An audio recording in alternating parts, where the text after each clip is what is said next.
দাবা মানে কি একটা টেবিল, দুজন দাবারও সামনে বোর্ড আর ঘড়ির কাঁটা ধরে টেনশন। কিন্তু ভাবুন তো, ঘড়ি নেই, চেয়ার নেই, শুধু আপনার দম যতক্ষণ আছে ততক্ষণই চাল দেওয়ার সময়। শুনে অবাক লাগছে? কারণ এমনই এক আজব দাবা টুর্নামেন্ট হয়েছে নেদারল্যান্ডসে। নেদারল্যান্ডসের গ্রোনিনজেন শহরে আয়োজন করা হয় এই প্রতিযোগিতার, যার নাম ওয়ার্ল্ড ডাইভিং চেস চ্যাম্পিয়নশিপ। এখানে দাবা খেলতে হলে শুধু মাথা নয়, ফুসফুসও হতে হবে শক্ত। মানে কি, দাবা খেলতে আবার ফুসফুসের পরীক্ষা? চলুন দেখি এই আন্ডার ওয়াটার চেস আসলে কি।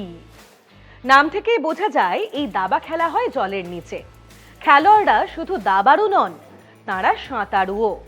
দাবার বোর্ড রাখা থাকে প্রায় 2 মিটার জলের তলায়। বোর্ড আর ঘুঁটিতে থাকে ম্যাগনেট, যাতে জলে ভেসে না যায়। আসল টুইস্টটা এখানেই। কোনো অক্সিজেন সিলিন্ডার নেই, স্কুবা ড্রেস নেই।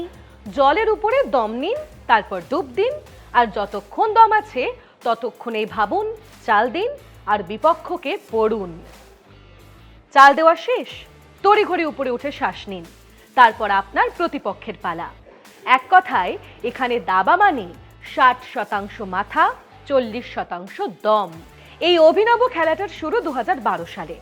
আমেরিকান চেস মাস্টার ইথান ইলফিল্ড প্রথম এই আইডিয়াটা নিয়ে আসেন। 2013 সালে হয় এর প্রথম বিশ্ব চ্যাম্পিয়নশিপ। লন্ডন থেকে শুরু হয়ে পরে এই টুর্নামেন্ট চলে আসে নেদারল্যান্ডসে। 2025 সালের 29 ডিসেম্বর শেষ হয় শেষ মৌসুম। 40 জন প্রতিযোগী অংশ নেন। চ্যাম্পিয়ন হন নেদারল্যান্ডসের জয়ন কোলেন। মহিলাদের বিভাগে জয় পান 17 বছরের জাসফিন ডামেন।